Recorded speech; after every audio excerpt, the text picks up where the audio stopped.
Hello, everybody. How you doing, Mr. President? I'm very good. We had a good time at the alfalfa dinner. We did well. I hope we did well, but it was very good. Tremendous people. So what's up? Sir, could you give us an update on where your thinking is right now with Iran? If you are, I have made a final decision on what you want to do. I mean, I certainly can't tell you that, but we do have very big, powerful ships heading in that direction, as you know. I can't tell you.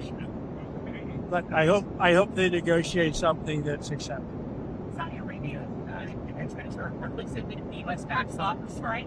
That will be involvement to Iran. What's your reaction to that, sir?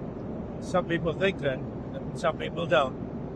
You could make a negotiated deal that would be satisfactory with no nuclear weapons. They should do that, but I don't know that they will. But they are talking to us, seriously talking to us. What about it? I did. Well, I've been with Jeb Bush. I was saw Jeb. I think you mean Jeb. No, I introduced him. Nice. He's a good fellow. And he's been very nice to me the last 6 months. I don't know what happened, but he was very nice.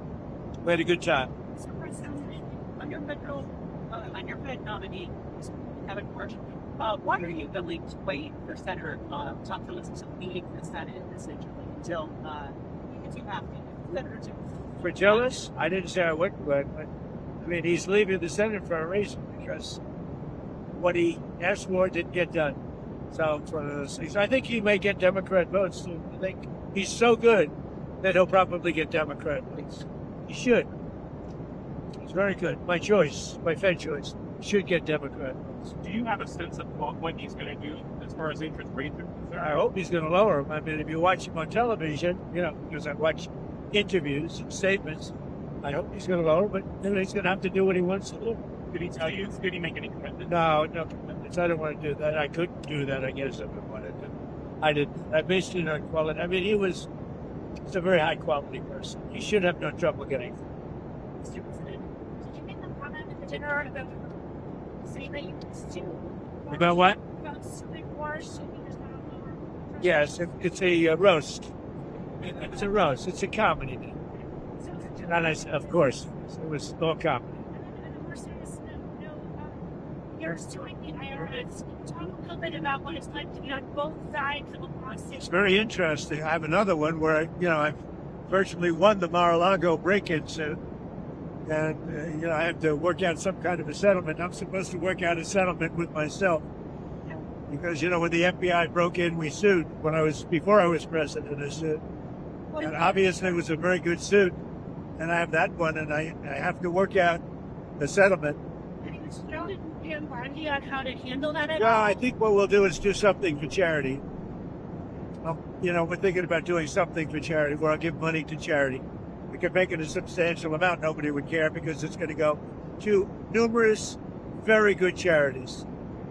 Sir, you're going to that today about Minneapolis and how by not seeing federal authorities intervene in the past. What? Secretary note not to sit in DHS in Democratic seats. Yeah, I know. I let them ask us if they want help. They're always complaining. If you go in, they complain. They complain no matter what. We brought crime to the lowest point in the history of our country. 125 years, 1900. Think of it. Year. Think of that. 1900. Can you imagine? We have the lowest crime in the history of our country, despite the fact that our country was riddled with a lot of bad people from the Biden open border.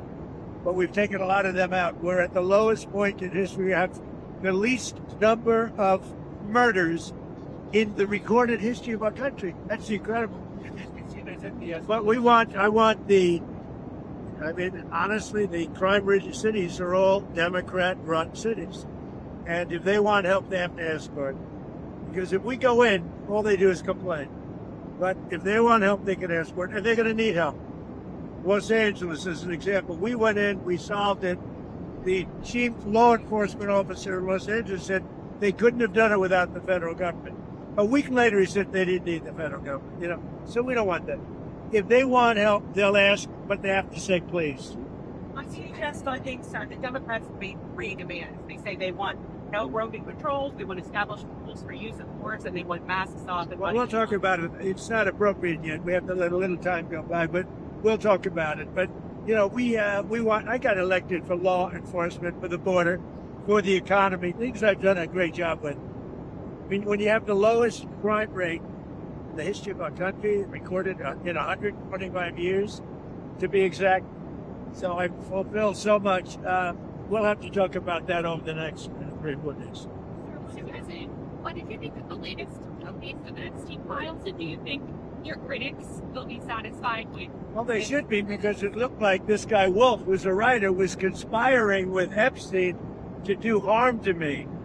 And I didn't see it myself, but I was told by some very important people that not only does it absolve me, it's the opposite of what people were hoping, the radical left.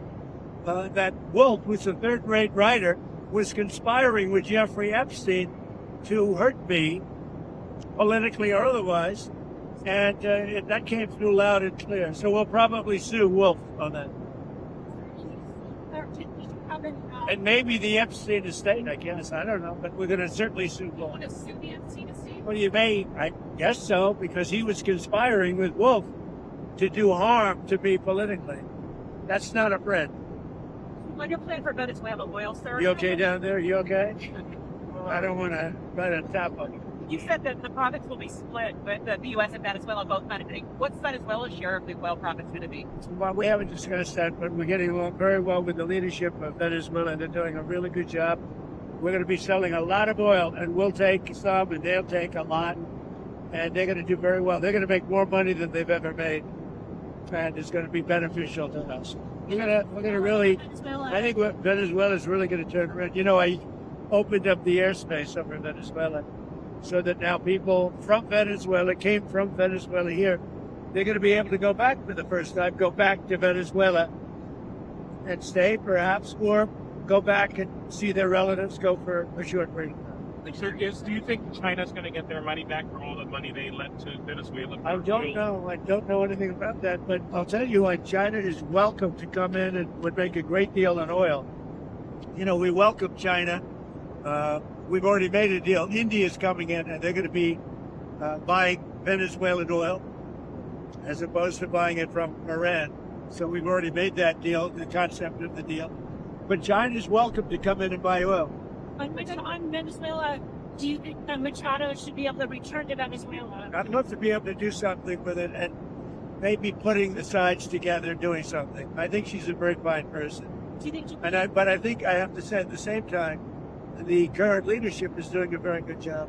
Did you have any knowledge of the arrest of Don Lemon before happening to Jeffrey Clemens? No, I don't know anything about the Don Lemon thing, but he's a sleazebag. Everyone's known that. He's a washed-up. Probably, from his standpoint, the best thing that could happen to him. He's getting, he had no viewers. He was a failure. He was a failed host, and now he's in the news. I didn't know anything about it. So what's your response to Claudia Sheinbaum's warning that the embargo or the restriction on Cuban oil to Cuba could cause a humanitarian crisis there? Well, it doesn't have to be humanitarian crisis. I think they probably would come to us and want to make a deal. So Cuba would be free again. They'll come to us, they'll make a deal, but Cuba really is not a problem. They have a problem. I know so many people from Cuba, but we have a lot of people in the United States right now that would love to go back to Cuba, and we'd like to work that out. What do you want to see from Cuba? I mean, what do you need to see to make that we'll kind work of a deal. I think we're going to work a deal with Cuba. I think, we'll be kind. We have a situation that's very bad for Cuba. They have no money, they have no oil. Venezuela, they live off Venezuelan money and oil, and none of that's coming now. And then the president of Mexico, President Sheinbaum, was very good, and he said, "Look, we don't want you sending oil there." And she's not sending it. On your plans for Washington, D.C., sir, the Washington Post reported that you're considering an arch that's 250 feet high. Can you talk a little bit about that and address your critics who say that might be a little bit too large? We're considering an arc. It's like the Arc de Triomphe in Paris. So for 200 years, they wanted to build an arc. They have 57 cities throughout the world that have them. We're the only major city, Washington, D.C., that does it. The circle prior to the bridge, the Arlington Bridge, has been waiting for hundreds of years to have this done. In fact, they have 4 Eagles that got built. But it was interrupted by a thing called the Civil War. And so it never got built. Then they almost built something in 1902, but it never happened. So we have an unbelievable arc that I think will be the most beautiful in the world being built there. It's going to be built there. It's 250 feet. I don't know what the height is. It's just appropriate for the site. We're setting up a committee, and the committee's going to be going over it, but it'll be substantial. I'd like it to be the biggest one of all. We're the biggest, most powerful nation. I'd like it to be the biggest one. And to mark for this charity. It's a very exciting job, actually. They've been waiting for many years, just like the ballroom. For 150 years, they've wanted a ballroom. Now we're going to put up the most beautiful ballroom anywhere in the world, as far as I'm concerned. And I could have built a much bigger one. I didn't want to do that. I wanted to be in keeping with. I didn't want it to be taller than the White House, etc. So I wanted it to be in keeping. But it's a really beautiful building, done by some of the best architects in the world. The ballroom, likewise, the Ark. I think it's going to be great.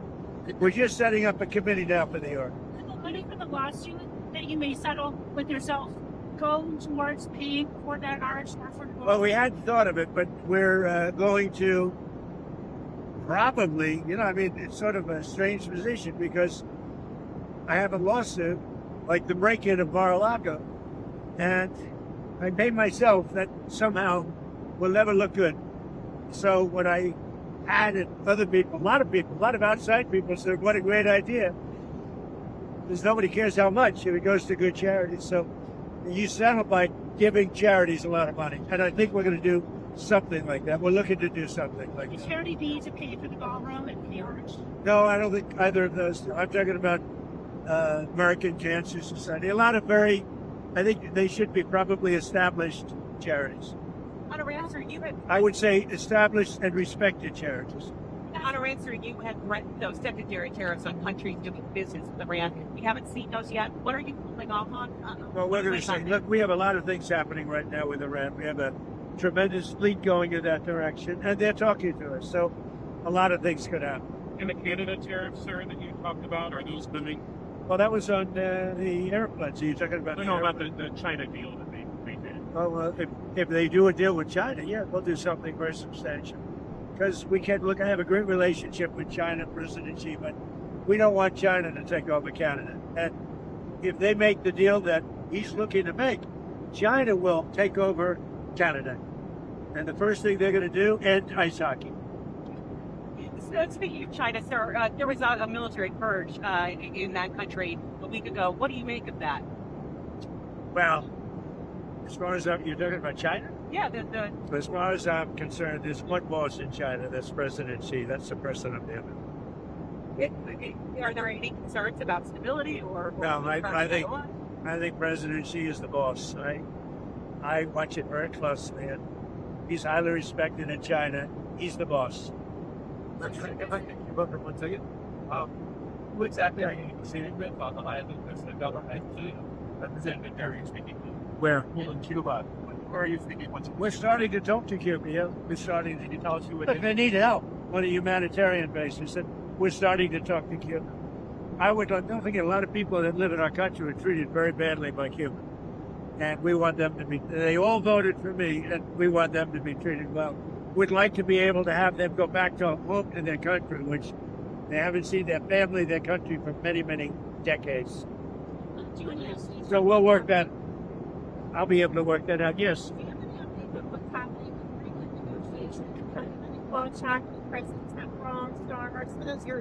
Are you talking about on Greenland? Yes. On Greenland? Yeah. We have started a negotiation, and I think it's pretty well agreed to. I mean, they want us to do it.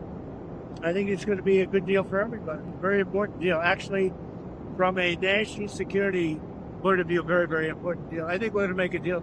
Mr. President, back to your post on ICE protests, what did you mean when you said people will suffer an equal or greater consequence? Well, if they do anything bad to our people, they will have to suffer. I'm sorry. If they start spitting at people's faces, punching our people, punching our soldiers, our patriots, they will get taken care of in at least an equal way.